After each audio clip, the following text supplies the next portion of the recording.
నమస్తే జీవన రేఖ కార్యక్రమానికి స్వాగతం. నేను శిలా. ఇవాల్టి జీవన రేఖలో మనతో పాటు హోమియో కేర్ ఇంటర్నేషనల్ నుంచి డాక్టర్ సుబోధ్ గారు ఉన్నారు. చాలా మందిలో మనం చూస్తూ ఉంటాం ఆస్ట్రియో ఆర్థరైటిస్, కీళ్ళ నొప్పులు, మోకాల నొప్పులు, అలాగే చేతులు, కాళ్ళ మంటలు ఇవన్నీ కూడా చూస్తూ ఉంటాం. మరి ఇదంతా కూడా ఆస్ట్రియో ఆర్థరైటిస్ కిందకే వస్తుందా? ఎవరిలో ఎక్కువగా చూస్తూ ఉన్నాం? ఒకవేళ ఆస్ట్రియో ఆర్థరైటిస్తో బాధపడుతూ ఉన్నట్లయితే దాంట్లో హోమియో కేర్ ఇంటర్నేషనల్లో ఎటువంటి చికిత్సా విధానాన్ని అందిస్తున్నారు అనేది ఇవాల్టి జీవన రేఖలో మాట్లాడుకుందాం. మరి మీకు కూడా ఆస్ట్రియో ఆర్థరైటిస్కి హోమియో కేర్ ఇంటర్నేషనల్లో ట్రీట్మెంట్ తీసుకోవాలనుకున్నా, దీనికి సంబంధించి ఏమైనా డౌట్స్ ఉన్నాయి డాక్టర్ గారితో క్లారిఫై చేసుకోవాలి అనుకున్నా వెంటనే స్క్రీన్పై కనిపించే నెంబర్స్కి కాల్ చేయండి. డాక్టర్ గారు మీ సందేహాలు నివృత్తి చేస్తారు. సార్ నమస్తే. హలో అండి. ఇప్పుడు నేను చెప్పిన విధంగా చాలా ఎక్కువ మందిలో చూస్తున్నాం ఆస్ట్రియో ఆర్థరైటిస్, ఆస్ట్రియోపోరోసిస్, ఇలా రకరకాలుగా చెప్తూ ఉన్నారు కదా. అసలు ఆస్ట్రియో ఆర్థరైటిస్ అనేది ఎవరిలో ఎక్కువగా చూస్తున్నారు మీ అబ్జర్వేషన్లో? రైట్. సో ఆస్ట్రియో ఆర్థరైటిస్ కనుక తీసుకున్నట్లయితే ఇది అరుగుదలకు సంబంధించిన ఇబ్బంది కావటం వలన వయసు పైబడుతున్న కొద్దీ ప్రతి ఒక్కరిలో కూడా ఇటువంటి ఇబ్బందులు తలెత్తడానికి అవకాశాలు ఎక్కువ ఉంటాయని చెప్పొచ్చు. సో ముఖ్యంగా కనుక చూసుకున్నట్లయితే మనము 50 ఇయర్స్ కానీ 55 ఇయర్స్ 60 ఇయర్స్ పైబడిన వాళ్ళందరిలో కూడా ఈ ఆస్ట్రియో ఆర్థరైటిస్కి సంబంధించిన మార్పులు అంటే ఏమవుతుంది అంటే మనకి కీళ్ళకి సంబంధించి కీళ్ళ అంక నిర్మాణంలో మనం చూసుకున్నట్లయితే రెండు ఎముకలు, ఆ ఎముకలు రెండు కూడా రాపిడికి గురవ్వకుండా ఎముకల మధ్యలో ఉండేటటువంటి కార్టిలేజ్ లేకపోతే ఇంట్రా ఆర్టికులర్ కార్టిలేజ్ అంటాం, ఇవి ఉండటం, దీని మధ్యలో కూడా మనకు కొద్దిగా పల్చటిగా నీరు కింద ఉండటం, సైనోవియల్ ఫ్లూయిడ్ అని చెప్పి అంటూ ఉంటాం. ఇదంతా నిర్మాణం ఎందుకంటే ఫ్రిక్షన్ని అవాయిడ్ చేయడం కోసం, ఎముకలు రాపిడికి గురవ్వకోకుండా, ఎముకలు తొందరగా ఇబ్బంది కాకోకుండా ఉండడం కోసం ఒక నిర్మాణం ఇది. అయితే ఇది వయసు పైబడుతున్న కొద్దీ ఏమవుతుందంటే ఫ్రిక్షన్ ఎక్కువ ఇవ్వటం వల్ల, వయసు పైబడే కొద్దీ రిపేర్ అయిన ప్రాసెస్ అనేది కూడా తగ్గిపోవటం వల్ల, వేర్ అండ్ టియర్ వల్ల, అంటే రోజు కూడా మనము నడుస్తున్నప్పుడు, మనం కీల్ని కదిల్చినప్పుడు లేకపోతే కీళ్ళని వాడినప్పుడు ఎప్పుడైనా కూడా కొద్దిగా అరుగుదలకు గురవడానికి అవకాశం ఉంటుంది. అయితే వయసులో ఉన్నప్పుడు ఏంటంటే ఇది రిపేర్ అవడానికి అవకాశాలు ఎక్కువగా ఉంటాయి. Repair and wear and tear రెండు కూడా సమానంగా ఉండటం వల్ల మనకి ఎక్కువ ఇబ్బందులు అనేది తెలియదు. అయితే వయసు పైబడుతున్న కొద్ది ఏమవుతుందంటే ఈ రిపేర్ కానీ రీజనరేషన్ ప్రాసెస్ అనేది కూడా చాలా వరకు నెమ్మదించిపోవటం కానీ లేకపోతే తగ్గిపోవటం కానీ లేకపోతే కొన్నిసార్లు ఎగ్జాస్ట్ అయిపోవటం, అంటే ఇంకా ఫర్దర్గా రిపేర్ అవ్వలేనటువంటి పరిస్థితిలో ఉండటం వలన రోజు జరిగే చిన్నపాటి అరుగుదల వల్ల కూడా, చిన్నపాటి వేర్ అండ్ టియర్ వల్ల కూడా డెఫినెట్గా చాలా ఇబ్బందులు తలెత్తడానికి అవకాశం, లేకపోతే ఆస్ట్రియో ఆర్థరైటిస్కి సంబంధించిన ఇబ్బందులు. అంటే దీంట్లో ముఖ్యంగా చూసుకున్నట్లయితే కార్టిలేజ్కి సంబంధించినంత వరకు పల్చబడిపోవటం అండ్ ఈ సైనోవియల్ ఫ్లూయిడ్ ఏదైతే ఉంటుందో అది ఇంకా కూడా పల్చబడిపోవటం అండ్ దాంతోపాటు ఏంటంటే ఈ బోన్కి సంబంధించిన సర్ఫేసెస్ అన్నీ కూడా రఫ్గా అయ్యి ఒకదానికి ఒకటి తగలటం వల్ల నొప్పి కదల్చడానికి ప్రయత్నం చేసినప్పుడు తీవ్రమైన నొప్పి ఉండటం, శబ్దం రావటం అండ్ రెస్ట్రిక్టెడ్ మూమెంట్ ఉండటం, అంత ఫ్లూయిడ్గా అంత ఫ్రీగా మూమెంట్ ఉండకుండా కీళ్ళు కొద్దిగా రెస్ట్రిక్టెడ్గా కొంత యాంగిల్ వరకు కానీ మూమెంట్ ఉండటం, పూర్తిగా చాపటం కానీ పూర్తిగా మడటానికి కానీ ఇబ్బంది తలెత్తడం. సో ఇదంతా కూడా ముఖ్యంగా ఏంటంటే డీజనరేషన్కి సంబంధించిన ప్రాసెస్ కాబట్టి వయసు పైబడిన వాళ్ళలో చాలా కామన్గా చూస్తుంటామండి. కొద్దిమందిలో ఎర్లీ ఆస్ట్రియో ఆర్థరైటిస్ అని చెప్పేసి 35-40 ఇయర్స్ మధ్యలో కూడా రావడానికి గమనిస్తున్నాం ఈ మధ్యకాలంలో. అయితే దీనికి గల అనేక కారణాలు ఉన్నాయండి. ఒకటి ఉబకాయం కావచ్చు, ఒకటి ఆ కీల్ని ఎక్కువ సార్లు వాడవలసిన పని వృత్తుల్లో ఉండటం కానీ, లేకపోతే ఆ కీళ్ళకి సంబంధించిన అనేక సార్లు దెబ్బ తగిలి ఉండటం, ఇంజురీస్ అయ్యి ఉండటం, లేకపోతే కాల్షియం కానీ విటమిన్ డి కానీ డెఫిషియన్సీస్ ఉండి ఉండటం, లేకపోతే ఆ కీళ్ళకి సంబంధించినంత వరకు ఏదైనా లిగమెంట్ టియర్స్ కానీ కండరాలు చిరిగి ఉండటం, దానివల్ల కీలు యొక్క పటుత్వం కోల్పోయి తొందరగా కూడా అరుగుదలకు సంబంధించిన మార్పులు రావటం. సో ఇలా అనేక కారణాలు, అనేక ఫ్యాక్టర్స్ ఉంటాయండి. ముఖ్యంగా కనుక చూసుకున్నట్లయితే ఏజ్ ఒక పెద్ద రిస్క్ ఫ్యాక్టర్ అని చెప్పాలా, తర్వాత ఒబేసిటీ, తర్వాత ఇంజురీస్ అని చెప్పి చెప్పుకోవచ్చు అండి. ఓకే, ఫస్ట్ కాలర్ ఉన్నారండి, కృపా విజయవాడ నుంచి మాట్లాడదాం. కృపా గారు మీ డౌట్ ఏంటో అడగండి, డాక్టర్ గారు ఉన్నారు. హలో నమస్తే అండి. హలో నమస్తే అండి, చెప్పండి అమ్మా. విజయవాడ నుంచి కాల్ చేస్తాను సార్. నేను చెప్పండి, ఇబ్బంది ఏముంది? నాకు అదే లెఫ్ట్ లెగ్ నీ కార్టిలేజ్ అరిగిపోయిందని చెప్పారండి, స్టేజ్ 3 అన్నారు. ఓకే, అదే ఆస్ట్రియో ఆర్థరైటిస్ అని చెప్పారు. Okay okay okay. సో నేను అపోలో హాస్పిటల్లో ట్రీట్మెంట్ తీసుకుంటున్నాను. Treatment sir present. ఓకే. అయితే మోకాలు లెఫ్ట్ లెగ్ అసలు దాని మీద వెయిట్ పెట్టి మనం మెట్లు ఎక్కాలన్నా స్టెప్స్ ఎక్కాలన్నా ఓకే చాలా ఇబ్బందిగా ఉంటుంది సార్ వాకింగ్ అనేది. Right right. సో ఇందులో ట్రీట్మెంట్ అది అలోపతి బెటర్ అంటారా, లేకపోతే మీ ట్రీట్మెంట్ ఎలా ఉంటుంది ఎందుకు కనుక్కుందాం చేశాను. Right right. Okay okay okay. So ఒకటమ్మా, అంటే ప్రజెంట్ మనము ఈ ట్రీట్మెంట్ దేనికోసం చేస్తున్నాం అనేది మన టార్గెట్ని బట్టి ఈ ఎంత ఎఫెక్టివ్గా ఉంటుందనేది ఉంటుందండి. సో ట్రీట్మెంట్ అంటే ఏ స్టేజ్ అనే దాన్ని బట్టి కూడా ఏ ట్రీట్మెంట్స్ ఎఫెక్టివ్గా ఉంటుందని కొద్దిగా డిఫరెంట్గా ఉంటాయని చెప్పొచ్చు. సో ఇనీషియల్గా గ్రేడ్ 1 గ్రేడ్ 2లో ఉంది ఆస్ట్రియో ఆర్థరైటిస్ అంటే కనుక మనం డెఫినెట్గా కూడా చాలా వరకు తగ్గించడానికి అవకాశాలు ఉంటాయి. అదే కనుక గ్రేడ్ 3 అవుతుందంటే ఫర్దర్గా ప్రోగ్రెస్ అవ్వకుండా, అంటే గ్రేడ్ 4 వరకు వెళ్లకుండా చూడటం అనేది ముఖ్య టార్గెట్ కింద పెట్టుకుంటూ ఉంటాం. పెయిన్ కంట్రోల్ కేవలం పాలియేషన్ అని చెప్పి అంటుంటాం, అంటే నొప్పి మాత్రం కంట్రోల్ ఉండేటట్లు చూస్తూ ఉంటాం. అది గ్రేడ్ 4లో కనుక చూసుకున్నట్లయితే వీలైనంత వరకు సర్జరీ అవాయిడ్ అయ్యేటట్లు చూడటం, కొద్దిగా నీ స్టెబిలిటీ అనేది కొద్దిగా ప్రాపర్గా ఉండేటట్లు మెయింటైన్ అయ్యేటట్లు చూసుకోవటం, అండ్ వీలైనంత వరకు పెయిన్ ఫ్రీక్వెన్సీస్ కూడా పెయిన్ కిల్లర్స్ పైన డిపెండెన్సీ కానీ పెయిన్ ఫ్రీక్వెన్సీస్ కానీ తక్కువగా ఉండేటట్లు చూసుకోవటం అనేది మన హోమియోపతిలో ట్రీట్మెంట్ టార్గెట్ కింద పెట్టుకుంటూ ఉంటాం. అండ్ దీంతో పాటు ఇంకొకటి ఏంటంటే మీకు అదర్ కో ఎగ్జిస్టింగ్ ఫ్యాక్టర్స్ కూడా చూడవలసిన అవసరం ఉందండి. ముఖ్యంగా ఆడవాళ్ళు కనుక చూసుకున్నట్లయితే ఈ మెనోపాజల్ ఏజ్ గ్రూప్లో ఎక్కువగా కూడా మనకి కీళ్ళకు సంబంధించిన ఇబ్బందులు తలెత్తడం, బోన్స్కి ఎముకలకు సంబంధించిన ఇబ్బందులు తొందరగా కూడా తలెత్తడం అనేది చూస్తుంటాం. అటువంటి చూసుకోవటం, వెయిట్ ఒకటి, ఒబేసిటీ ఏమన్నా ఉన్నారా, హైపోథైరాయిడిజం కానీ డయాబెటీస్ కానీ లేకపోతే కాల్షియంకి సంబంధించిన ఇబ్బందులు లేకపోతే విటమిన్ డికి సంబంధించిన ఇబ్బందులు, ఇలా మెటబాలిజానికి సంబంధించి కూడా చూసుకోవాలి. ఇవన్నీ కూడా మనం ప్రాపర్గా కనుక అసెస్ చేసినట్లయితే ఎంతకాలం పాటు మీరు ట్రీట్మెంట్ వాడితే ఎంత రిజల్ట్ రావడానికి అవకాశం ఉంటుంది అనేది ఒక అంచనా క్రియేట్ అవ్వడానికి అవకాశం ఉంటుంది. డెఫినెట్గా నీకు సంబంధించినంత వరకు స్ట్రెంథనింగ్ ఎక్సర్సైజ్ కంటిన్యూ చేయటం, ఎక్కువగా కూడా కింద కూర్చోవటం కానీ మెట్లు ఎక్కటం కానీ బరువు వేయటం కూడా మోకాలపైన వీలైనంత వరకు కొద్దిగా అవాయిడ్ చేస్తూ మిగతా అన్ని మెడికేషన్ కనుక కంటిన్యూ చేసినట్లయితే డెఫినెట్గా కొద్దిగా ఇంప్రూవ్మెంట్ ఉండొచ్చండి. ఫర్దర్గా మిగతా అంత ట్రీట్మెంట్స్ ఆస్పెక్ట్ గురించి మాత్రం ఒకసారి ఎక్స్రేస్ కానీ లేకుంటే ఏ గ్రేడ్లో ఉందనేది మనం పరీక్ష చేసిన తర్వాత చెప్పడానికి అవకాశం ఉంటుంది. ఇప్పుడు చాలా మందిలో కూడా అవేర్నెస్ ప్రకారంగా ఎక్సర్సైజెస్, రన్నింగ్, వాకింగ్, జాగింగ్ ఇవన్నీ చేస్తూ ఉన్నారు కదా. మరి ఇవి చేసే క్రమంలో కూడా ఏమన్నా అంటే ఫ్యూచర్లో మీరు ఏజ్ పరంగా కూడా డ్యామేజ్ అయ్యే అవకాశం ఉంటుంది అని చెప్తూ ఉన్నారు కదా. మరి ఇవి చేసే వాళ్ళలో ఏ విధంగా ఉంటుంది, ఫ్యూచర్లో కూడా వీళ్ళకి ఎక్కువ ప్రాబ్లమ్స్ ఉండే అవకాశం ఉందా, యూటిలైజ్ని బట్టి అరిగిపోవడం జరుగుతుందని చెప్తున్నారు కదా. రైట్. సో ఒకటంటే స్పోర్ట్స్ ఇంజురీస్ కనుక మనం ముఖ్యంగా అంటే ఇవన్నీ కూడా స్పోర్ట్స్ యాక్టివిటీ కింద తీసుకోవచ్చు. స్పోర్ట్స్లో కూడా ఒక అడ్వాంటేజ్ ఒక డిసడ్వాంటేజ్ కూడా ఉంటుందండి. రెగ్యులర్గా అంటే మితంగా ఒక కంట్రోల్ వరకు కూడా చేస్తున్నారు, ప్రాపర్ స్ట్రెంథనింగ్ చేసిన తర్వాత ప్రాపర్ స్ట్రెచెస్ చేసిన తర్వాత చేస్తున్నారంటే ఎటువంటి ఇబ్బంది కాదు. ప్రికాషన్స్ కూడా ప్రాపర్గా తీసుకోవాల్సిన అవసరం ఉంటుంది. సపోర్ట్స్ వాడడం కావచ్చు, లేకపోతే ఆ కండరాలు బలపరిచేటటువంటి ముందుగానే స్ట్రెంథనింగ్ ఎక్సర్సైజ్ కానీ స్ట్రెచెస్ కానీ చేసుకోవటం, దాని తర్వాత దానికి సంబంధించిన వ్యాయామం కానీ ఎక్సర్సైజ్ కానీ ఎక్కువ మోతాదులో చేసినా ఇబ్బంది అనేది ఉంటుంది. ఒకవేళ ప్రాపర్ ప్రికాషన్స్ తీసుకోకుండా ప్రాపర్ స్ట్రెంథనింగ్ అవ్వకోకుండా హెవీ ఎక్సర్సైజ్ కనుక చేసినట్లయితే డెఫినెట్గా లోపల ఉండే కండరాలు కొన్ని చిరగటానికి అవకాశం ఉంటుందండి. లిగమెంట్స్ అంటాం. ఈ లిగమెంట్ టియర్స్ అవడానికి, ఇంజురీస్ అవడానికి అవకాశాలు ఉంటుంది. ఇటువంటి ఇంజూరీ అయిన వాళ్ళకు కూడా తొందరగా మనకి ఆస్టియోఆర్థరైటిస్ కానీ ఇటువంటి ఇబ్బందులు, అరుగుదలకు సంబంధించిన ఇబ్బందులు తలెత్తడానికి అవకాశం ఉంటుంది. అయితే ప్రతి ఒక్కరిలో కూడా ఇబ్బంది ఉన్న వాళ్ళకి లేకపోతే ఇబ్బంది రాకుండా ఉండాలని అనుకునే వాళ్ళకి కూడా రోజువారీ వ్యాయామం అంటే మధ్యస్థంగానే mild to moderate physical activity అనేది డెఫినెట్గా హెల్ప్ఫుల్గా ఉంటుందని చెప్పాలా. అయితే ఇవన్నీ కూడా పద్ధతి ప్రకారంగా ఒక కంట్రోల్డ్గా ముందు నుంచి స్ట్రెచెస్ చేసుకుంటూ లేకుంటే స్ట్రెంథనింగ్ మనం చేసుకుంటూ వెళ్ళినట్లయితే ఇబ్బంది అనేది ఉండదు. అండ్ యూటిలైజేషన్ గురించి డెఫినెట్గా కూడా కొద్దిమంది చాలా ఎక్కువగా నడుస్తుంటారు.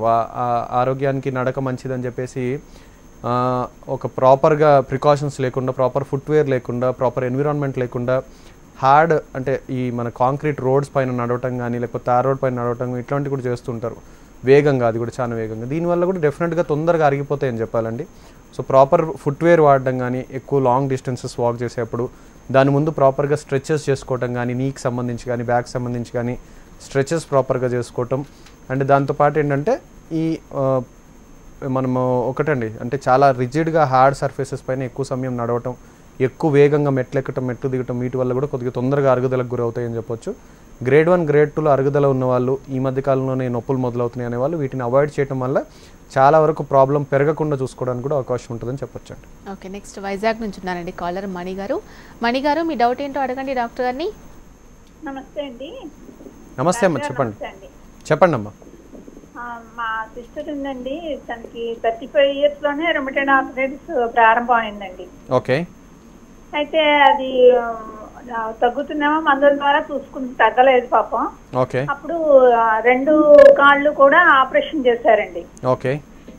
ఆపరేషన్ చేసి 6 years అయిందండి. ఓకే. ఇప్పుడు తన వయసు 45 years అండి. ఓకే. అయితే మొత్తం ప్రతి నరం కూడా వాస్తుంది, నొప్పి, డిస్క్ ప్రాబ్లం కూడా వచ్చింది. ఇప్పుడు పాదాలు ఏంటో నల్లగా అయిపోతున్నాయి డాక్టర్ గారు. ఓకే. ఓకే. ఓకే. మంట, నొప్పి ఉంటుంది పాపం. Okay, right. సో ఒకటేమో అంటే ఆల్రెడీ అంటే కొంచెం తీవ్ర స్థాయిలో ఉంది రుమటైడ్ ఆర్థరైటిస్ అనేది అర్థమవుతా ఉంది ఇక్కడ. సో రుమటైడ్ ఆర్థరైటిస్ ఎక్కువ అంటే చాలా తీవ్ర స్థాయిలో ఉన్నప్పుడు తొందరగా కూడా కీళ్ళు ఇలా అరిగిపోవడానికి కూడా అవకాశం కానీ, కీళ్ళు వంకర్లు పోవడానికి, డిఫార్మిటీస్ ఫామ్ అయిపోవడానికి అవకాశాలు ఎక్కువ ఉంటాయి. అటువంటి పరిస్థితుల్లో ఈవెన్ గ్రేడ్ 4 వరకు కూడా ఆస్టియోఆర్థరైటిస్ కనుక పోయినట్లయితే డెఫినెట్ కూడా దానికి నీ రీప్లేస్మెంట్ చేయించుకోవడంలో ఎటువంటి తప్పులేదు. అయితే ఇప్పుడు కొత్త వేరే ఇబ్బందులు కూడా ఉన్నాయని చెప్తున్నారు. ఒకటి కొన్నిసార్లు అమ్మ ఈ వాడే మాత్రల వల్ల కూడా కొన్ని చిన్న చిన్న సైడ్ ఎఫెక్ట్స్ ఉంటూ ఉంటాయి. సో డెఫినెట్ కూడా తిరిగి మళ్ళీ ఇమీడియట్గా కూడా డాక్టర్తో డిస్కస్ చేయడానికి ప్రయత్నం చేయండి. అయితే కాళ్ళల్లో నల్లగా మారటానికి అవకాశాలు అనేకం ఉంటాయి. ఒకటి హెచ్సిక్యూస్ వల్ల అవ్వచ్చు, స్కిన్కి సంబంధించిన డిస్కలరేషన్స్ కానీ స్కిన్కి సంబంధించిన ఇబ్బందులు మొదలవటానికి, లేదంటే రెండోది పాదాలకి ఏమన్నా అంటే ఈ లోవర్ లిమ్స్లో ఏమైనా వెరికోస్ వెయిన్స్ లాంటి ఇబ్బందులు ఏమైనా వచ్చినాయా, బ్లడ్ సర్క్యులేషన్లో ఏమైనా ఇబ్బంది వస్తుందో అందుకని కలర్ మారిందా అని చెప్పి చూసుకోవాలి. అండ్ ఇంకొకటి కూడా చెప్తున్నారు, ప్రతి కీళ్ళల్లో కూడా నొప్పులు వస్తున్నాయి అని చెప్పి. డెఫినెట్గా రుమటైడ్ ఆర్థరైటిస్లో ఉండే ముఖ్యమైన లక్షణం అదండి. ఈ ప్రాపర్గా మెడిసిన్స్ వాడుతున్నట్లయితే ఎక్కువగా ఇబ్బంది ఉండకూడదు, ప్రాపర్ డోసేజ్ కనుక అడ్జస్ట్ చేసినట్లయితే ఇబ్బంది ఉండకూడదు. ఒకసారి మళ్ళీ కూడా తిరిగి కన్సల్ట్ చేయడానికి ప్రయత్నం చేయండి. అండ్ దాంతోపాటు ఏంటంటే రిపీటెడ్గా అట్లీస్ట్ ఎవ్రీ 3 monthsకి ఒకసారి ESR, CRP levels, SGOT, SGPT levels కూడా చెక్ చేసుకుంటూ ఉండడమ్మా. దీనివల్ల కూడా మనం ప్రాపర్గా మెడికేషన్ని అడ్జస్ట్ చేసుకోవడానికి అండ్ బెటర్ రిజల్ట్ ఇవ్వడానికి కూడా అవకాశం ఉంటుంది. ఈ పరిస్థితిలో కూడా డెఫినెట్గా హోమియో కేర్ ఇంటర్నేషనల్ సంప్రదించినట్లయితే రుమటైడ్ ఆర్థరైటిస్కి సంబంధించిన చికిత్స, అట్లా ఈ కాలు నల్లబడుతుందన్నారు అసలు ఫస్ట్ అదేంటో కనుక్కొని దానికి సంబంధించిన చికిత్స కనుక మన దగ్గర అవైలబుల్గా ఉన్నట్లయితే వాటికి కూడా చికిత్స చేయడానికి అవకాశం ఉంటుంది. ఈ ఆస్టియో ఆర్థరైటిస్కి అలాగే రుమటాయిడ్ ఆర్థరైటిస్కి ఉన్న డిఫరెన్స్ ఏంటి? రైట్. సో ఆస్టియో ఆర్థరైటిస్ ఇందాకంతా కూడా చెప్తున్నాను, అరుగుదల వల్ల వస్తుంది, వయసు పైబడే వాళ్ళకి వస్తుంది, వెయిట్ ఎక్కువ ఉన్న వాళ్ళకి వస్తుంది అని చెప్పేసి. సో రుమటాయిడ్ ఆర్థరైటిస్ కనుక చూసుకున్నట్లయితే జనరల్గా ఇది వయసులో ఉన్న వారికి వస్తుందని చెప్పొచ్చండి. ముఖ్యంగా ఏంటంటే రిప్రొడక్టివ్ ఏజ్ గ్రూప్ అని చెప్తూ ఉంటాం ఆడవాళ్ళకి, అది కూడా ముఖ్యంగా ఎక్కువగా కూడా ఇది ఆడవారికి చూస్తుంటాం. మగవారితో పోలిస్తే కూడా ఆల్మోస్ట్ 3 ఇంతలు కూడా ఆడవారిలో ఎక్కువ ఉంటుందని చెప్పవచ్చు. అండ్ దీంట్లో ఏమవుతుందంటే మనకి ఆటోఇమ్యూన్ ఇన్ఫ్లమేటరీ ఆర్థరైటిస్ అండి, అంటే మన రోగనిరోధక వ్యవస్థలోనే ఉండే ఒక చిన్న లోపం వలన మన శరీరం పైన దాడి చేయటం వలన వచ్చేటటువంటి ఒక రకమైన ఇబ్బంది ఆటోఇమ్యూన్ డిసీజ్ అది. దీంట్లో ఏంటంటే కీళ్ళన్నీ కూడా వాపుకు గురవటం అనేది మనం ముఖ్య లక్షణం కింద చూస్తుంటాం. చిన్న కీళ్ళు ఎక్కువగా కూడా ప్రభావితం అవుతూ ఉంటాయి. అండ్ యంగర్ ఏజ్ గ్రూప్స్లోనే ఇది ఎక్కువగా చూడడం కూడా మనం చూస్తుంటాం. అండ్ అనేక కీళ్ళు ఒకేసారి కూడా ప్రభావితం అవ్వటం, అనేక కీళ్ళల్లో ఒకేసారి నొప్పి ఉండటం, లేకపోతే కొన్ని కీళ్ళల్లో నొప్పులు తగ్గుతూ ఉండగానే మరికొన్ని కీళ్ళల్లో నొప్పులు మొదలైపోవటం అనేది కూడా ఈ రుమటాయిడ్ ఆర్థరైటిస్లో ముఖ్య లక్షణం కింద చెప్పొచ్చు. ఆస్టియో ఆర్థరైటిస్లో 1 లేదా 2 కీళ్ళల్లో, అది కూడా జనరల్గా పెద్ద కీళ్ళల్లోనే ఇటువంటి ప్రభావం చూస్తూ ఉంటాం. రుమటాయిడ్ ఆర్థరైటిస్లో ముఖ్యంగా చిన్న కీళ్ళు అంటే చేతి వేళ్ళలోని కీళ్ళు కానీ కాలి వేళ్ళలోని కీళ్ళు కానీ ఇటువంటివి ఎక్కువ ప్రభావితం అవ్వటం అనేది మనం చూస్తూ ఉంటామని చెప్పొచ్చు. ఓకే, నెక్స్ట్ రుక్మిణి ఉన్నారండి నిజామాబాద్ నుంచి. రుక్మిణి గారు చెప్పండి మీ సమస్య ఏంటో డాక్టర్ గారికి. హలో, నమస్తే అమ్మా, చెప్పండి. నాకు 1 year నుండి అరిచేతులు అరికాళ్ళు చాలా ఇట్లా పొట్టు లేచిపోతుందండి. ఓకే. అయితే హాస్పిటల్లో చూసుకుంటే సోరియాసిస్ అన్నారు. రైట్. ఓకే. అయితే పాజిటివ్ హోమియోపతిలో మెడిసిన్ వాడుతున్నాను. ఓకే. అంటే ఈ 6 months అయింది వాడబట్టి. ఓకే. అంటే ఇంకా ఇన్నర్ది లోపల నుండి బయటకు రావాలి, బయటకు వచ్చినాక మొత్తం తగ్గిపోతుంది అంటున్నారు. Right right right. సో ఒకటి ఎన్నాళ్ళ నుంచి ఉందన్నారమ్మా ఇబ్బంది? ఇదంటే 1 year అయిందండి. 1 year అవుతుంది. Okay okay. సో ఒకటమ్మా, అంటే జనరల్గా సోరియాసిస్లో కూడా కొంచెం టైం ఎక్కువ పడుతూ ఉంటుంది కొన్ని కేసెస్లో. డెఫినెట్గా కూడా కొద్దిగా హోప్ఫుల్గా ఉండండి, ట్రీట్మెంట్ కంటిన్యూ చేయండి. ఇంకా కూడా ఫర్దర్గా కూడా తగ్గుముఖం పట్టట్లేదు, ఎందుకంటే జనరల్గా సీజనల్ వేరియేషన్స్ ఉన్నప్పుడు కూడా కొద్దిగా ఫ్లక్చుయేషన్స్ అనేది ఉంటూ ఉంటాయి. సో దీనికి సంబంధించినంతవరకు ప్రాపర్ జాగ్రత్త పడడం, మెడిసిన్స్ కంటిన్యూ చేయడానికి ప్రయత్నం చేయండి. వాళ్ళు డెఫినెట్గా ఇబ్బంది కనుక ఎక్కువగా ఉందంటే డెఫినెట్గా ఒకసారి రిపోర్ట్స్ అన్ని కూడా తీసుకొని హోమియో కేర్ విజిట్ చేయడానికి ప్రయత్నం చేయడము. ఫర్దర్గా కూడా మీకు ట్రీట్మెంట్స్ గురించి కానీ ఇంకెటువంటి జాగ్రత్తలు తీసుకుంటే తొందరగా కూడా ఇది ప్లాంటోపార్మర్ సోరియాసిస్ అంటారండి మీ వెరైటీని, మీకున్న ఇబ్బంది దాన్ని కూడా డెఫినెట్గా కూడా హోమియోపతిలో అలాగే హోమియో కేర్ ఇంటర్నేషనల్ కూడా మంచి చికిత్స ఉందని చెప్పవచ్చు. ఓకే సార్, మరి చాలా ఏజ్ ఎక్కువ అవుతున్న కొద్దీ ఆర్థరైటిస్ కావచ్చు, ఆస్టియో ఆర్థరైటిస్ ముఖ్యంగా, అలాగే ఆస్టియోపోరోసిస్ కూడా వచ్చే అవకాశాలు ఉంటాయని అంటూ ఉన్నారు కదా. అంటే ఒకవేళ ఇది ముందే మనకు తెలుస్తుంది ఏజ్ ఎక్కువ అవుతున్న కొద్దీ అది హీలింగ్ ప్రక్రియ అనేది తగ్గిపోయే అవకాశం ఉంది కాబట్టి, సో మరి ఫుడ్ పరంగా కావచ్చు, ఎక్సర్సైజెస్ పరంగా కావచ్చు, ఎటువంటి జాగ్రత్తలు తీసుకుంటే దీన్ని ముందుగానే అరికట్టొచ్చు అంటారా? రైట్. సో ఒకటండి, అంటే ప్రికాషన్స్ గురించి కనుక మనం మాట్లాడుకున్నట్లయితే దీన్ని పూర్తిగా అరికట్టలేకపోయినప్పటికీ కూడా అట్లీస్ట్ కొద్దిగా కంట్రోల్లో పెట్టుకోవటం, అంత తీవ్రతరం కాకుండా చూసుకోవడానికి కొన్ని అవకాశాలు డెఫినెట్గా ఉంటాయని చెప్పొచ్చు. అది 2 విషయాలుగా కూడా మీరు అన్నట్లుగా ఆహార విషయాల్లో కొన్ని జాగ్రత్తలు ఫాలో అవటం వలన, రెండోది ప్రాపర్ ఎక్సర్సైజ్ కానీ వీటి వల్ల కూడా అవుతుంది. సో ఎటువంటివి అంటే కనుక జనరల్గా చూసుకుంటే జనరల్ స్ట్రెచ్ ఎక్సర్సైజ్ కానీ ఏరోబిక్ యాక్టివిటీ అనేది చాలా మంచిదని చెప్పవచ్చు అండి అన్ని కీళ్ళకి కండరాలకు కూడా. దాంతోపాటు ఏంటంటే ఏదైతే కీళ్ళకి సంబంధించిన ఇబ్బంది అనిపిస్తుందో, తొలి దశలో ఇబ్బంది ఉందని కనుక గుర్తించినట్లయితే ఆ కీళ్ళకి సంబంధించినట్టు పట్టి ఉంచే కండరాలన్నీ కూడా బలపడేటటువంటి ఎక్సర్సైజ్. ఎగ్జాంపుల్ కామన్గా చూసుకున్నట్లయితే మనం మోకాళ్ళకు సంబంధించిన ఇబ్బందులు మొదటి దశలో ఉన్నాయన్నప్పుడు, లేకపోతే ఇప్పుడిప్పుడే మొదలవుతున్నాయి, కొద్దిగా ఎక్కువగా ఒత్తిడికి గురైనప్పుడు నొప్పి వస్తుంది అని అనిపించినప్పుడు ఏంటంటే మనం ఇమీడియట్గా కూడా రోజువారి వ్యాయామంలో మోకాలకు సంబంధించిన కండరాల పట్టుత్వం పెంచుకునేటటువంటి ఎక్సర్సైజ్, ఈ క్వాడ్రాసెప్స్ స్ట్రెంథనింగ్ ఎక్సర్సైజ్ అని చెప్పి అంటుంటాం వీటిని. సో క్వాడ్రాసెప్స్ స్ట్రెంథనింగ్ కానీ హ్యామ్స్ట్రింగ్ స్ట్రెంథనింగ్ కానీ చేసుకున్నట్లయితే మనం నడిచేప్పుడు ఎక్కువగా పని ఒత్తిడి చేసినప్పుడు మోకాలు కీలు పైన ఎక్కువ ఒత్తిడి పడకుండా కండరాలన్నీ కూడా ఒత్తిడికి గురవటం, దానివల్ల ఎక్కువ ఇబ్బంది ఉండదండి. కీలు అరిగిపోకుండా ఉండడానికి మనకు ఒక చక్కటి అవకాశం ఉంటుంది. రెండోది ఏంటంటే ఒకవేళ వెయిట్ కనుక ఎక్కువగా ఉన్నట్లయితే వెయిట్ లాస్ అవ్వడానికి మెజర్స్ కూడా డెఫినెట్గా చాలా వరకు హెల్ప్ఫుల్గా ఉంటాయని చెప్పొచ్చు. అది ఆస్టియోఆర్థరైటిస్ కావచ్చు, మిగతా అన్ని రకాల ఆర్థరైటిస్లో కూడా ఇది హెల్ప్ఫుల్గా ఉంటుందని చెప్పొచ్చు. అండ్ రోజువారీ వ్యాయామం అట్లీస్ట్ హాఫ్ అన్ అవర్ కనుక చేసినట్లయితే ఆస్టియోఆర్థరైటిస్ ఉన్న పేషెంట్స్లో కండరాల పట్టుత్వం పెరిగి ఇబ్బందులు తగ్గుతున్నాయని, అలాగే రుమటైడ్ ఆర్థరైటిస్ పేషెంట్స్లో ఇన్ఫ్లమేటరీ ఫ్యాక్టర్స్ ఈఎస్ఆర్ సిఆర్పి 10% వరకు తగ్గుముఖం పడుతుందని మనకి రీసెర్చ్ స్టడీస్ కూడా చెప్తున్నాయి. సో డెఫినెట్గా రోజువారీ వ్యాయామం హెల్ప్ఫుల్గా ఉంటుందని చెప్పొచ్చు.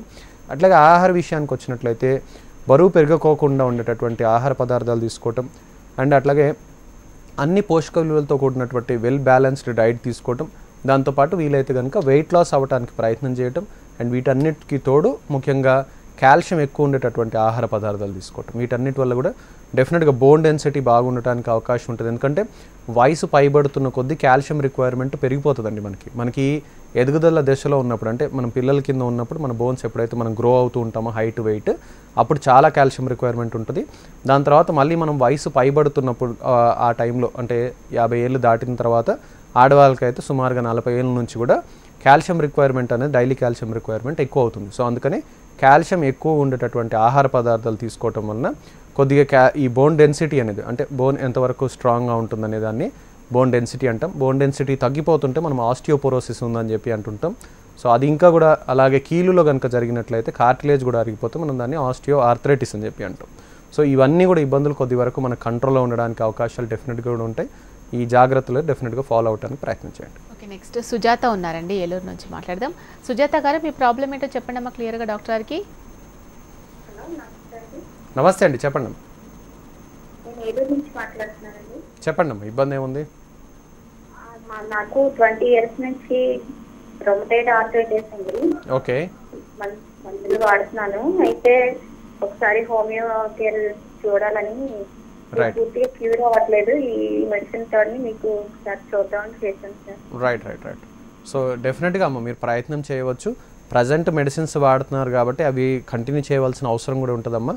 అంటే చాలా కాలం నుంచి వాడుతున్నారు కదా, దాంట్లో డామాడ్స్ అని చెప్పి అంటూ ఉంటాం. ఆ డామాడ్కి సంబంధించిన వెరైటీ ఆఫ్ మెడిసిన్స్ కనుక మీరు వాడుతున్నట్లయితే అవి ఒకేసారి మానేయడానికి వీలు పడదు. మనం హోమియోపతి మెడిసిన్ స్టార్ట్ చేసుకున్న తర్వాత మీ ఈఎస్ఆర్ లెవెల్స్ కానీ సిఆర్పి లెవెల్స్ కానీ కొద్దిగా తగ్గుముఖం పట్టాల్సిన అవసరం ఉంటుంది.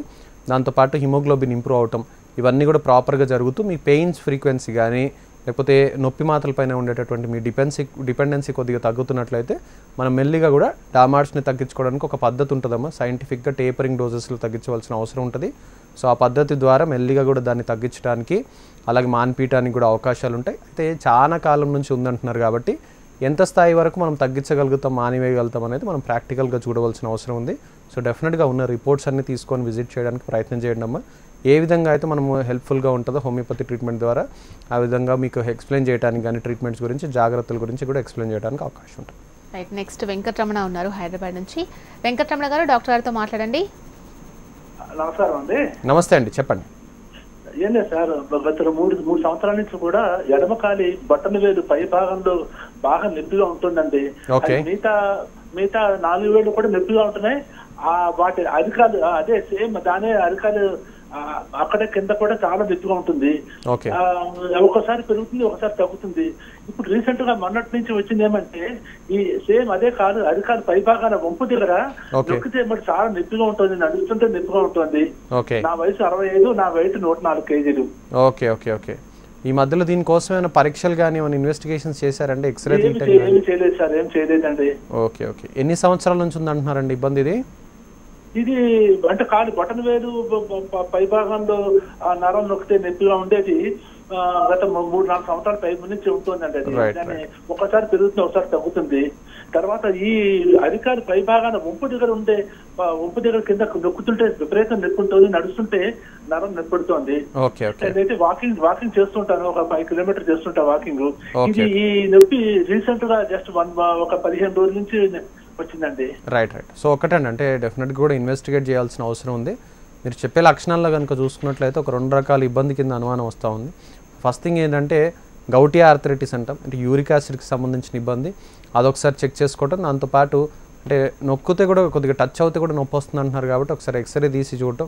ఇవి 2 కనుక మనం చేసుకున్నట్లయితే డెఫినెట్గా ఫర్దర్గా ఎటువంటి ఇబ్బంది ఉందని మనం ఒక కంక్లూజన్కి రావటం, దాని తర్వాత కూడా ఈ ట్రీట్మెంట్స్ చేయడానికి కూడా అవకాశం ఉంటుందండి. వీలైనంత వరకు కూడా కొద్దిగా రెస్ట్ చేయడానికి ప్రయత్నం చేయండి. ఇప్పుడు అంటే బాగా పెయిన్ ఉన్నప్పుడు ఒకటండి అందరూ కూడా గుర్తుపెట్టుకోవాల్సిన విషయం, ఆస్టియోఆర్థరైటిస్ కావచ్చు, రుమటైడ్ ఆర్థరైటిస్ కావచ్చు, లేకపోతే నార్మల్గా వచ్చే కీళ్ళ నొప్పులు, లేకపోతే కండరాల నొప్పులు ఏదైనా ఉండవచ్చు, లేకపోతే డిస్క్కి సంబంధించిన ఇబ్బందులు కావచ్చు. ఎప్పుడైనా నొప్పి తీవ్రంగా ఉంది అంటే అప్పుడు కంప్లీట్గా కూడా నార్మల్గా రోజు చేసే ఎక్సర్సైజ్ కావచ్చు, వాకింగ్ కావచ్చు, అన్నీ కూడా కొద్దిగా పక్కన పెట్టి రెస్ట్ తీసుకోవడం చాలా ఇంపార్టెంట్. ఎందుకంటే ఫాస్టర్ రికవరీ అవ్వడానికి, పెయిన్ కిల్లర్స్ పైన ఎక్కువ డిపెండ్ అవ్వకుండా రికవర్ అవ్వడానికి ఒక చక్కటి అవకాశం ఉంటుంది. సో కంప్లీట్గా రెస్ట్ తీసుకోవటం, అట్లీస్ట్ ఒక 2 to 3 days. బాగా తీవ్ర స్థాయిలో డిస్క్ ప్రాబ్లమ్స్ కానీ ఇటువంటివి ఉన్నాయంటే ఒక 1 week వరకు కూడా పూర్తి బెడ్ రెస్ట్ తీసుకోవడం వల్ల కంప్లీట్ తొందరగా కూడా రికవరీ అవ్వడానికి అవకాశం ఉంటుంది. ఆ పైన మళ్ళీ కూడా తిరిగి మీ ఎక్సర్సైజ్ కానీ మీ వ్యాయామం కానీ డాక్టర్ సలహా మేరకు కంటిన్యూ చేయడం మంచిదని చెప్పవచ్చు. ఓకే, నెక్స్ట్ లక్ష్మీప్రసాద్ ఉన్నారండి తిరుపతి నుంచి. లక్ష్మీప్రసాద్ గారు చెప్పండి, మీ సమస్య ఏంటండి? సార్ నమస్తే సార్. నమస్తే అండి, చెప్పండి. లెఫ్ట్ సైడ్ కాలు వాపు వస్తుంది సార్, అక్కడ నొప్పి అంటూ ఏముండదు సార్, ఒక 3 నెలలుగా ఇది. ఓకే, కేవలం వాపు మాత్రమే ఉందా అండి? కేవలం వాపు మాత్రమే. ఓకే, వాపు అంటే కంటిన్యూస్గా ఉంటా ఉందా?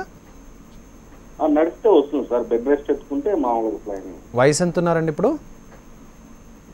32 సార్. ఓకే అండి, వేరే ఇంకేదైనా ఇబ్బందులు ఉన్నాయండి, ఆరోగ్యపరమైన సమస్యలు?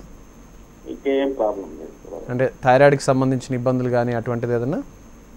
అలాంటిది ఏం లేదు. రైట్. సో ఒకసారి చూడాలండి, అంటే వాపులో కూడా మనకు రకాలు ఉంటాయి, పిట్టింగ్, నాన్ పిట్టింగ్ ఎడిమా అని, అట్లాగే ఇది డిపెండెంట్ ఎడిమానా, ఇవన్నీ కూడా చూడవలసిన అవసరం ఉంటుంది. ఒకసారి జనరల్గా రొటీన్ ఇన్వెస్టిగేషన్స్ అయితే థైరాయిడ్కి సంబంధించిన ఒకటి, అండ్ అట్లాగే సీరం క్రియాటినిన్, ఇవి 2 కూడా కంపల్సరీ చెక్ చేసుకోవాలా. అండ్ వెయిట్ కూడా ఏమైనా ఎక్కువగా ఉంటున్నారా, లేకపోతే రక్తనాళాలకు సంబంధించిన వాపులు ఏమైనా ఎక్కువగా ఉంటున్నాయా, ఇవి కూడా ఒకసారి చూసుకున్నట్లయితే డెఫినెట్గా వాపు ఎందువల్ల వస్తుంది. ఇది పెయిన్లెస్ స్వెల్లింగ్ అంటున్నారు కాబట్టి పెయిన్లెస్ స్వెల్లింగ్కి గల కారణాలు ఇవన్నీ కూడా ఉంటాయండి. హైపోథైరాయిడిజంలో కావచ్చు, లేకపోతే కిడ్నీకి సంబంధించిన ఏదైనా పనితీరులో తేడాలు ఉన్నప్పుడు కావచ్చు, లేకుంటే గుండెకి సంబంధించిన పనితీరులో కానీ, లేకపోతే బ్లడ్ ప్రెషర్కి సంబంధించిన ఏదైనా వేరియేషన్స్ ఉన్నప్పుడు కూడా ఇటువంటి వాపులు ఉండడానికి అవకాశం ఉంటుంది. సో వీటి గురించి ఒకసారి ఇన్వెస్టిగేట్ చేయడం, డాక్టర్ని సంప్రదించడం, అండ్ ఇబ్బంది తెలుసుకోవడానికి ప్రయత్నం చేయడం, దానికి తగ్గట్టుగా ట్రీట్మెంట్ తీసుకుంటే మీ వాపు ఇబ్బంది తగ్గిపోవడానికి అవకాశం ఉంటుంది. ఈ ఆస్టియోఆర్థరైటిస్ కానీ రుమటైడ్ ఆర్థరైటిస్ కానీ సర్జరీస్ సజెస్ట్ చేస్తూ ఉంటారు కదా, అది కంపల్సరీ చేయించుకోవాలంటారా? సర్జరీ లేకుండా తక్కువ అవ్వదా? రైట్. సో ఒకటండి, అంటే ఈ ఆస్టియోఆర్థరైటిస్లో జనరల్గా చూసుకున్నట్లయితే, అంటే రుమటైడ్ ఆర్థరైటిస్లో ఏంటంటే చాలా రేర్ కేసెస్ అండి. అది కూడా ఏంటంటే దాంట్లో కూడా సెకండరీ ఆస్టియోఆర్థరైటిస్ ఉంటుంది కాబట్టి సర్జరీస్కి వెళ్ళవలసిన పరిస్థితి వస్తుంది. ఓన్లీ ఇంతకుముందు కూడా చెప్తున్నాను, గ్రేడ్స్ ఉంటూ ఉంటాయండి, డిఫరెంట్ గ్రేడ్స్లో. ఈ గ్రేడ్ 4లో ఉండే ఇబ్బంది కానీ కంప్లీట్ నీ కొలాప్స్ అయిపోయింది, లేకుంటే పెయిన్ చాలా సివియర్గా ఉంటుంది, లేకపోతే నార్మల్ మెడికేషన్కి కానీ మిగతా అన్ని మెజర్స్కి ఫిజియోథెరపీ, ఎక్సర్సైజ్, మెడిసిన్స్ ఇటువంటివన్నీ వాడిన తర్వాత కూడా రిలీఫ్ రావటం లేదు, లేకపోతే రికవరీ చేయలేకపోతున్నాం అన్నప్పుడు మాత్రమే సర్జరీకి వెళ్ళవలసిన అవసరం ఉందండి. మిగతా అన్ని కేసెస్లో కూడా డెఫినెట్గా అది ఒక 5% వరకు ఉంటాయి. మిగతా అన్ని కేసెస్లో కూడా మనం ప్రాపర్ రెస్ట్ కానీ, ప్రికాషన్స్ కానీ, ఫిజియోథెరపీ కానీ, ఎక్సర్సైజ్ కానీ, అండ్ అట్లాగే హోమియోపతి మెడిసిన్స్ లాంటివి, అంటే ఎటువంటి సైడ్ ఎఫెక్ట్స్ లేని మెడిసిన్స్ కొన్నిసార్లు అవసరం పడితే ఈవెన్ పెయిన్ కిల్లర్స్ కానీ, యాంటీ ఇన్ఫ్లమేటరీస్, అది రుమటైడ్ ఆర్థరైటిస్లో డామా ట్రీట్మెంట్స్. వీటికి రెస్పాన్స్ లేదన్నప్పుడు మాత్రమే కంపల్సరీ సర్జరీస్కి వెళ్ళవలసిన అవసరం ఉంటుంది. మిగతా అన్ని కేసెస్లో డెఫినెట్గా కూడా మెడిసిన్స్ అండ్ ప్రాపర్ ప్రికాషన్స్ ద్వారా కవర్ చేయడానికి చాలా వరకు అవకాశాలు ఉంటాయని చెప్పొచ్చు. మరి హోమియోకేర్ ఇంటర్నేషనల్లో ఈ రెండింటికి కూడా ఎటువంటి ట్రీట్మెంట్ అందిస్తున్నారు? జనరల్గా ఇన్పేషెంట్ ట్రీట్మెంట్ అవసరం వస్తుందంటారా వీటికి? రైట్. సో ఒకటండి, అంటే వీటికి సంబంధించినంత వరకు ఏంటంటే మనం ఫస్ట్ ఇంతకుముందు కూడా చెప్తున్నాను, అసలు ఎందుకు వల్ల నొప్పి వచ్చింది, ఏ రకమైన ఇబ్బంది ఉంది, లోన ఎంతవరకు ఇబ్బంది ఉంది, అంటే ఈ గ్రేడ్ కావచ్చు లేకపోతే ఇబ్బంది కావచ్చు, పూర్తిగా అవగాహన చేసుకొని దాంతోపాటు పేషెంట్కి సంబంధించినంత వరకు కంప్లీట్ హిస్టరీ కూడా మనం తెలుసుకుని, మెడికల్ హిస్టరీ అంతా కూడా, ఎందుకంటే సపోర్టింగ్ చాలా వరకు వేరే ఇబ్బందుల వల్ల కూడా మనకి ఇటువంటి ఇబ్బందులు తలెత్తడానికి అవకాశం కానీ, వీటి ప్రోగ్రెస్కి సంబంధించిన ఇబ్బందులు, అంటే ఇంతకుముందు కూడా చెప్తున్నాను, హైపోథైరాయిడిజం కావచ్చు, లేకపోతే కాల్షియం మెటబాలిజంకి సంబంధించిన ఇబ్బందులు కావచ్చు, డయాబెటీస్ కావచ్చు, ఇటువంటి వాటి అన్నిటి వల్ల కూడా మన కీళ్ళకి సంబంధించినంత వరకు నొప్పులు కానీ ఇబ్బందులు తలెత్తడానికి అవకాశాలు ఉంటాయి. సో వాటిని కూడా మనం పరిగణలోకి తీసుకొని కాన్స్టిట్యూషనల్ వైద్య విధానంతో ట్రీట్ చేయడానికి ప్రయత్నం చేస్తామండి. దీని ద్వారా ఏంటంటే రికవరీ కంప్లీట్ కావడానికి కూడా అవకాశాలు ఉంటాయి. అయితే దీంట్లో కూడా మనం ఏ పేషెంట్ని ఎంత స్టేజ్లో ఉన్న వాళ్ళకి ట్రీట్మెంట్ ఇస్తున్నాం అనే దాన్ని బట్టి ట్రీట్మెంట్ టార్గెట్స్ డిఫరెంట్గా ఉంటాయి. గ్రేడ్ 1 గ్రేడ్ 2 వాళ్ళకి పూర్తిగా నయం చేయడానికి ప్రయత్నం చేయటం, గ్రేడ్ 3 వాళ్ళకి ఫర్దర్గా ఇబ్బంది పెరగకుండా ఉండేటందుకు ప్రివెంట్ చేయడానికి ట్రీట్మెంట్ టార్గెట్ కింద పెట్టుకోవడం, గ్రేడ్ 4 వాళ్ళకి కంప్లీట్గా ఓన్లీ ఆ సర్జరీని అవాయిడ్ చేయడానికి మాత్రం మనం ప్రయత్నం చేస్తూ పోతాం. దాంతోపాటు పెయిన్ రిలీఫింగ్ మెజర్స్ అనేది కూడా మనం గ్రేడ్ 4 వాళ్ళకి ప్రయత్నం చేస్తాం. రుమ్టెడ్ ఆర్థరైటిస్లో కూడా అంతే అండి. ఎర్లీ రుమ్టెడ్ ఆర్థరైటిస్లో మనం మంచి ట్రీట్మెంట్ చేయడానికి అవకాశం ఉంటుంది. అడ్వాన్స్డ్ రుమ్టెడ్ ఆర్థరైటిస్లో జబ్బుని కంట్రోల్ పెట్టడానికి మనం ప్రయత్నం చేస్తామని చెప్పొచ్చు. Thank you so much sir. Homeocare ఇంటర్నేషనల్లో ఆస్టియో ఆర్థరైటిస్ అలాగే రుమటాయిడ్ ఆర్థరైటిస్ వీటన్నిటికి కూడా ఎటువంటి చికిత్సను అందిస్తున్నారనే దాని గురించి చాలా విషయాలు తెలియజేశారు. Thank you so much. ఇది ఇవాల్టి జీవనరేఖ. చూస్తూనే ఉండండి HM TV.